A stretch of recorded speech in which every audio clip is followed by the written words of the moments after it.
Halo anak-anak, selamat datang kembali di pelajaran Bahasa Indonesia. Mari langsung kita mulai pelajaran yang ketiga. Kita akan belajar menganalisis struktur dan kaidah kebahasaan teks editorial. Tujuan pembelajarannya agar anak-anak dapat menganalisis struktur dan kaidah kebahasaan teks editorial. Saatnya kita mulai pelajaran kita. Mari simak baik-baik.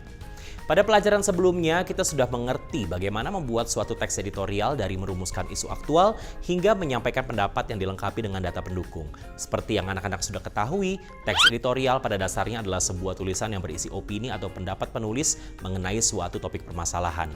Penulisannya tentu harus berdasarkan isu aktual yang benar-benar terjadi dalam kehidupan masyarakat. Penyajian, argumentasi penulis pun harus logis dan disertai data yang akurat. Teks editorial lazimnya dapat ditemukan dalam surat kabar, majalah atau situs-situs berita.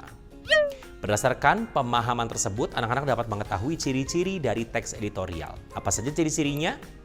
Yang pertama, aktual dan faktual. Isu yang dibahas bersifat aktual dan informasi yang diberikan adalah berdasarkan fakta atau mengandung kebenaran. Berikutnya, sistematis dan logis. Teks editorial disusun secara sistematis, yaitu sesuai dengan struktur dan kaidah kebahasaannya, sementara penyajiannya bersifat logis dan tidak imajinatif. Berikutnya, argumentatif. Penyampaian argumentasi dalam teks editorial adalah berdasarkan sudut pandang penulis. Dengan demikian, berbekal pengetahuan yang telah didapatkan sebelumnya, kini anak-anak dapat menganalisa struktur dan kaidah kebahasaan yang digunakan untuk menulis sebuah teks editorial yang baik dan benar. Sekarang mari kita kupas tuntas setiap bagian ya anak-anak. Yang pertama, menganalisis struktur teks editorial. Menelaah dari sudut pandang pembaca melalui berbagai media, baik cetak maupun elektronik, terdapat beberapa jenis teks editorial yang mendasar dan jelas pembagiannya. Berdasarkan tujuan dan isinya, teks editorial dapat dibagi menjadi 3 jenis. Yang pertama, interpretatif editorial. Teks editorial yang menjelaskan isu dengan menyajikan fakta dan figur untuk memberikan pengetahuan kepada pembaca. Contohnya, bahaya gula bagi anak balita. Berikutnya, controversial editorial. Teks editorial yang bertujuan untuk meyakinkan dan menumbuhkan kepercayaan pembaca terhadap sebuah isu yang beredar. Contohnya, kisruh dunia politik di masa pandemi. Berikutnya, explanatory editorial. Teks editorial yang menyajikan suatu isu atau masalah agar dinilai oleh pembaca. Contohnya, seperti perlukah melanjutkan metode pembelajaran daring? Teks-teks editorial yang tadi sudah disebutkan anak-anak termasuk dalam jenis teks eksposisi yang adalah teks non-fiksi. Oleh karena itu, struktur teks editorial terdiri dari pernyataan umum, argumentasi, dan penegasan ulang. Mari cermati penjelasan berikut ini anak-anak. Yang pertama, pernyataan umum. Bagian pertama dari teks editorial adalah tesis atau pernyataan umum. Bagian ini berisi tentang isu, permasalahan, atau pendapat umum yang akan dibahas di dalam teks. Bentuknya adalah sebuah teori atau pernyataan yang kemudian akan diperkuat oleh argumen pada struktur selanjutnya. Yang kedua, argumentasi.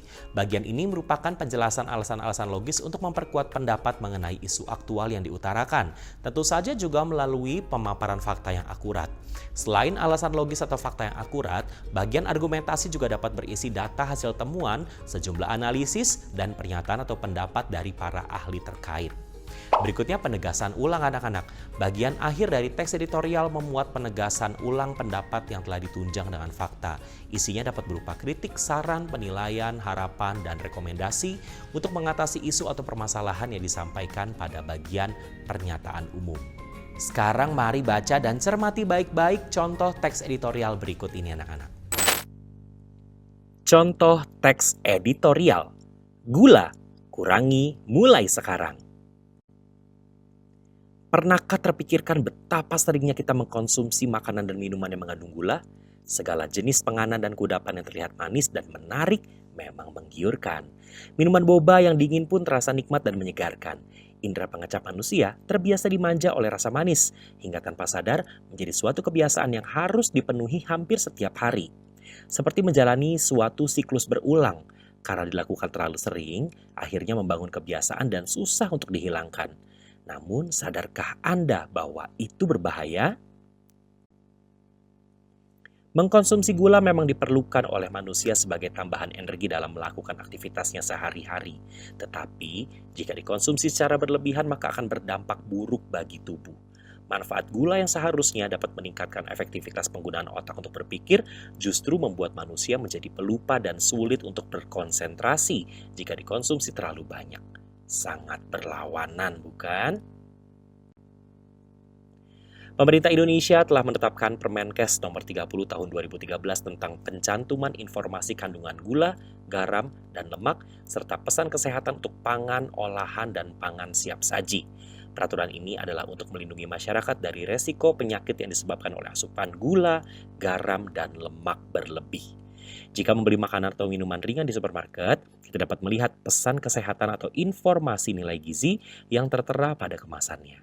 Oleh karena itu, jangan abaikan pesan kesehatan tersebut. Menurut peraturan Menteri Kesehatan tersebut, anjuran konsumsi gula per orang untuk setiap harinya adalah 50 gram. Takaran tersebut setara dengan 4 sendok makan gula pasir. Jika mengkonsumsi lebih dari batas itu, maka akan sangat berbahaya bagi kesehatan Anda. Asupan gula secara berlebihan terbukti akan beresiko terkena beberapa penyakit serius seperti obesitas, hipertensi, diabetes, gangguan daya ingat, atau penuaan dini. Tubuh manusia ibarat sebuah mesin mobil. Jika tidak dirawat secara rutin, maka lama-kelamaan akan rusak. Dengan demikian, tidak ada salahnya untuk memulai gaya hidup sehat sejak usia dini. Sudah banyak hasil penelitian yang mengatakan bahwa penyakit kronis yang diderita masyarakat pada usia tua merupakan akumulasi dari pola hidup yang tidak sehat sedari usia muda. Gaya hidup sehat dapat dimulai dengan mengkonsumsi gula alami sebagai pengganti gula tambahan yang terdapat dalam pangan olahan. Menyantap buah-buahan manis yang mengandung gula alami tentunya lebih menyehatkan karena kaya akan nutrisi. Dengan begitu, kebutuhan harian akan asupan gula untuk tubuh Anda tetap terpenuhi tanpa harus khawatir dibayang-bayangi oleh penyakit yang menakutkan. Selain itu, hindarilah mengkonsumsi makanan dan minuman tinggi gula seperti kue, milkshake, es krim, permen, donat, dan lain sebagainya. Jika sesekali Anda masih ingin menikmatinya, maka belajarlah untuk mulai menaksir dan mengevaluasi takaran gula yang Anda konsumsi. Perhatikan kemasan pangan olahan tersebut dan informasi nilai gizi yang terkandung di dalamnya. Ingatlah, konsumsi gula hanya 50 gram sehari atau 4 sendok makan. Gaya hidup sehat akan sangat bermanfaat bagi kesehatan tubuh. Terlebih lagi, jika ditambah dengan rutin berolahraga, maka resiko terkena penyakit akan menurun dengan sendirinya. Kesehatan itu bagaikan mahkota bagi kehidupan manusia, karenanya harus dijaga dengan baik. Tubuh sehat, pikiran tenang, hati pun bahagia. Ayo, kurangi konsumsi gula mulai sekarang. Setelah membaca berita tadi anak-anak, apakah anak-anak dapat menemukan bagian-bagian struktur yang terdapat di dalamnya? Agar anak-anak lebih jelas memahaminya, perhatikanlah contoh analisis struktur teks dari gula, kurangi mulai sekarang. Berikut ini. Yang pertama, anak-anak, kita akan bacakan ulang ya bacaannya. Pernahkah terpikirkan betapa seringnya kita mengkonsumsi makanan dan minuman yang mengandung gula? Segala jenis penganan dan kudapan yang terlihat manis dan menarik memang menggiurkan. Minuman boba yang dingin pun terasa nikmat dan menyegarkan. Indera pengecap manusia terbiasa dimanja oleh rasa manis hingga tanpa sadar menjadi suatu kebiasaan yang harus dipenuhi hampir setiap hari. Seperti menjalani suatu siklus berulang anak-anak. Karena dilakukan terlalu sering akhirnya membangun kebiasaan dan susah untuk dihilangkan. Namun sadarkah Anda bahwa itu berbahaya? Bagian ini adalah pernyataan umum anak-anak. Jadi pengenalan isu tentang kebiasaan buruk mengkonsumsi gula setiap hari melalui makanan dan minuman olahan. Bagian berikutnya, mengkonsumsi gula memang diperlukan oleh manusia sebagai tambahan energi dalam melakukan aktivitasnya sehari-hari. Tetapi jika dikonsumsi secara berlebihan maka akan berdampak buruk bagi tubuh. Manfaat gula yang seharusnya dapat meningkatkan efektivitas penggunaan otak untuk berpikir justru membuat manusia menjadi pelupa dan sulit untuk berkonsentrasi jika dikonsumsi terlalu banyak. Sangat berlawanan bukan? Bagian ini adalah argumentasi. Mengkonsumsi gula secara berlebihan ternyata berbahaya bagi fungsi otak manusia. Bagian berikutnya. Pemerintah Indonesia telah menetapkan Permenkes Nomor 30 Tahun 2013 tentang pencantuman informasi kandungan gula, garam, dan lemak serta pesan kesehatan untuk pangan, olahan, dan pangan siap saji. Peraturan ini adalah untuk melindungi masyarakat dari resiko penyakit yang disebabkan oleh asupan gula, garam, dan lemak berlebih. Jika membeli makanan atau minuman ringan di supermarket, kita dapat melihat pesan kesehatan atau informasi nilai gizi yang tertera pada kemasannya. Oleh karena itu, jangan abaikan pesan kesehatan tersebut. Bagian ini adalah argumentasi anak-anak. Penetapan Permenkes nomor 30 tahun 2013 dilakukan agar masyarakat lebih memperhatikan kandungan jumlah gula yang terdapat pada kemasan makanan dan minuman yang dikonsumsi. Berikutnya, menurut peraturan Menteri Kesehatan tersebut, anjuran konsumsi gula per orang untuk setiap harinya adalah 50 gram. Takaran tersebut setara dengan 4 sendok makan gula pasir. Jika mengkonsumsi lebih dari batas itu, maka akan sangat berbahaya bagi kesehatan Anda. Asupan gula secara berlebihan terbukti akan beresiko terkena beberapa penyakit serius seperti obesitas, hipertensi, diabetes, gangguan daya ingat, atau penuaan dini anak-anak. Masih termasuk argumentasi di mana pemerintah menetapkan anjuran jumlah konsumsi gula per hari agar masyarakat terhindar dari resiko terkena penyakit berbahaya.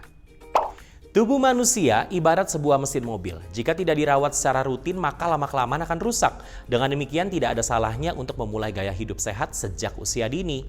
Sudah banyak hasil penelitian yang mengatakan bahwa penyakit kronis yang diderita masyarakat pada usia tua merupakan akumulasi dari pola hidup yang tidak sehat sedari usia muda anak-anak.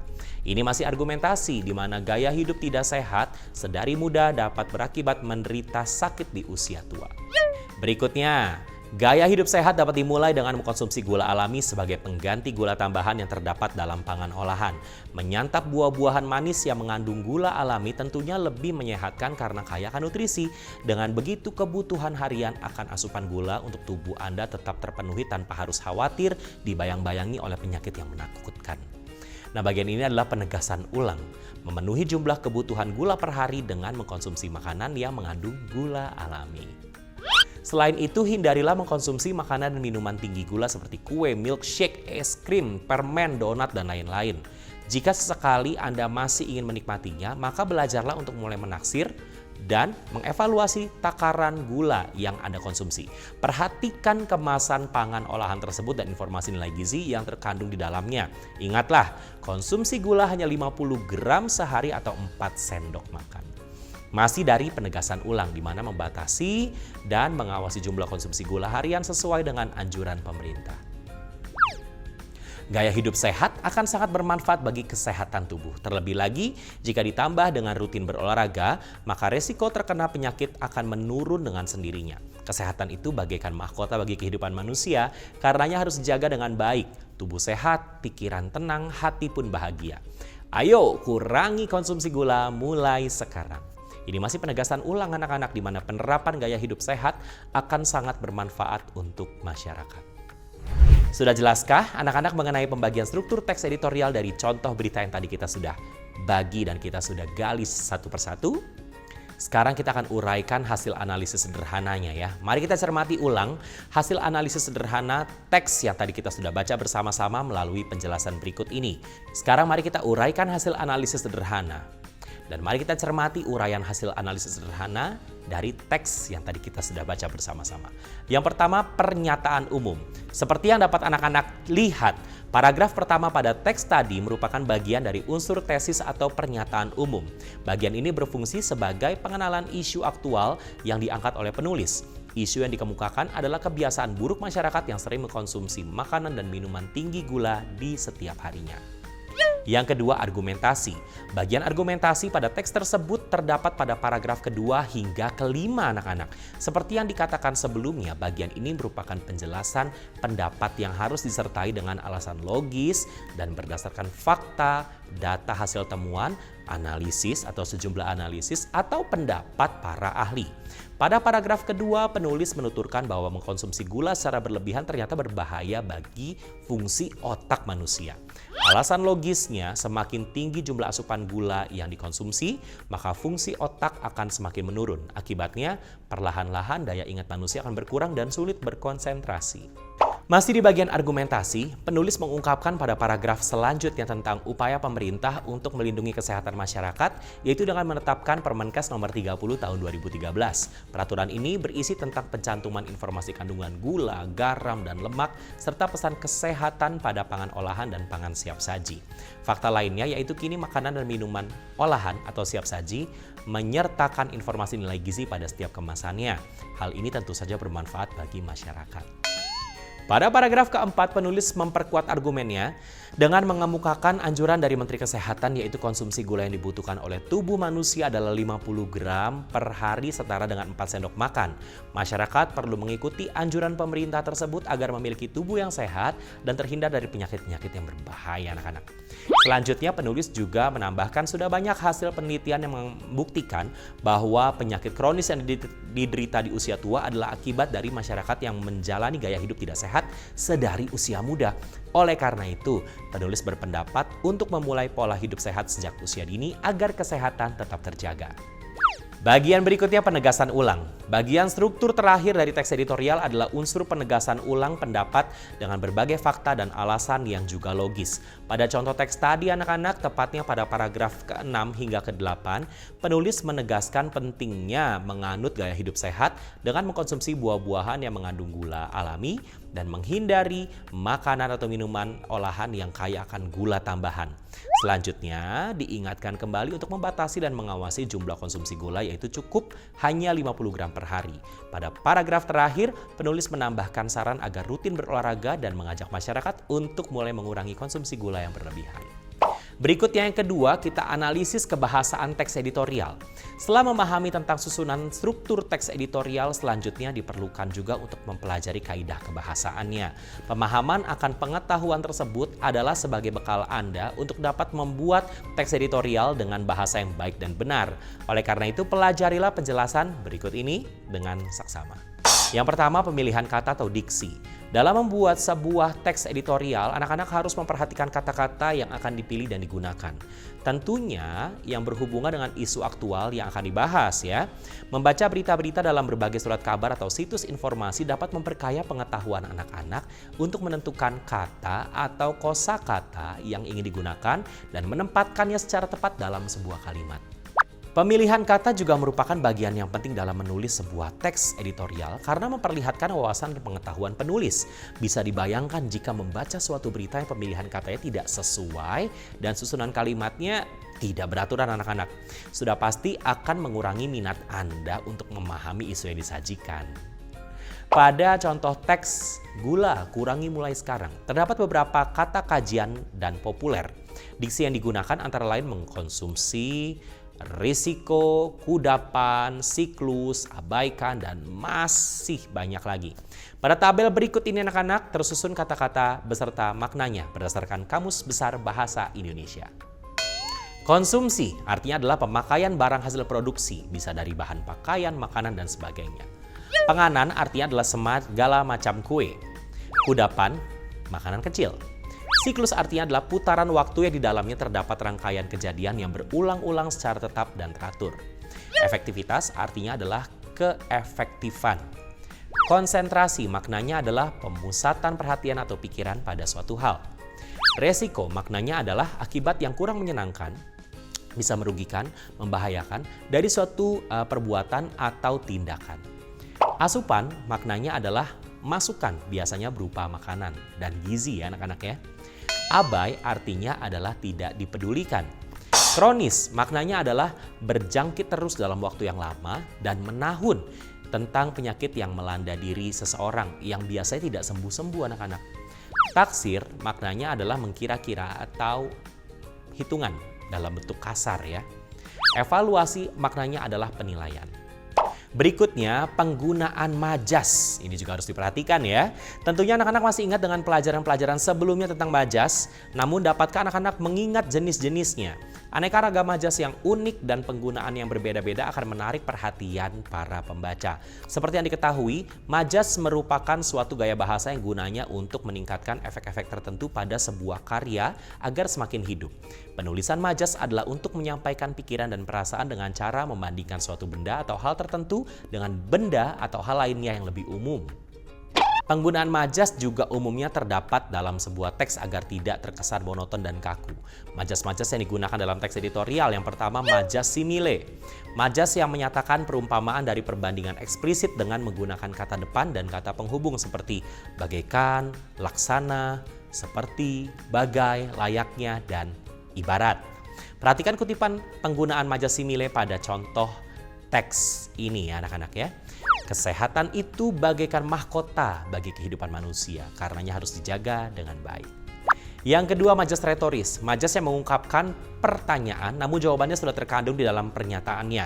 Dengan kata lain, majas pertanyaan yang tidak membutuhkan suatu jawaban. Penggunaan majas ini adalah untuk menggugah hati pembaca agar mau merenungkan pernyataan tersebut atau pertanyaan tersebut dan tergerak untuk berbuat sesuatu. Perhatikanlah kutipan berikut ini anak-anak. Manfaat gula yang seharusnya dapat meningkatkan efektivitas penggunaan otak untuk berpikir justru membuat manusia menjadi pelupa dan sulit untuk berkonsentrasi jika dikonsumsi terlalu banyak. Sangat berlawanan bukan? Berikutnya, penggunaan konjungsi ini juga yang harus dianalisa dari sisi kebahasaan teks editorial. Teks editorial juga menggunakan konjungsi yang berupa kata atau ungkapan untuk menghubungkan dua kata, frasa atau kalimat. Yang paling sering ditemui dalam teks editorial adalah konjungsi kausalitas karena berkaitan dengan penyajian argumen penulis tentang isu yang diangkat. Contohnya, yaitu kata sebab, karena, dan oleh karena itu. Berikut adalah kutipannya anak-anak. Seperti menjalani suatu siklus berulang karena dilakukan terlalu sering akhirnya membangun kebiasaan dan susah untuk dihilangkan. Terakhir, penggunaan kata ganti petunjuk anak-anak. Dalam sebuah teks pada umumnya tentu terdapat kata rujukan untuk menandakan waktu, tempat, peristiwa, atau hal-hal lainnya. Untuk teks editorial, kata rujukan yang biasanya digunakan adalah kata ganti penunjuk. Kata tersebut berfungsi sebagai penghubung dengan kalimat sebelum dan sesudahnya agar menjadi perhatian pembaca. Perhatikan kutipan kalimat berikut ini ya. Pemerintah Indonesia telah menetapkan Permenkes nomor 30 tahun 2013 tentang pencantuman informasi kandungan gula, garam, dan lemak, serta pesan kesehatan untuk pangan olahan dan pangan siap saji. Peraturan ini adalah untuk melindungi masyarakat dari resiko penyakit yang disebabkan oleh asupan gula, garam, dan lemak yang berlebih. Contoh penggunaan kata rujukan pada kutipan tadi terdapat pada kata ini. Kata ganti petunjuk ini merujuk kepada kalimat sebelumnya yaitu tentang Permenkes nomor 30 tahun 2013. Akhirnya kita sudah menyelesaikan pelajaran kita yang ketiga anak-anak yang berjudul menganalisis struktur dan kaidah kebahasaan teks editorial. Agar lebih mengerti lagi pelajaran kita kali ini, silakan mengerjakan latihan yang ada dalam buku kegiatanmu dan sampai bertemu di pelajaran berikutnya.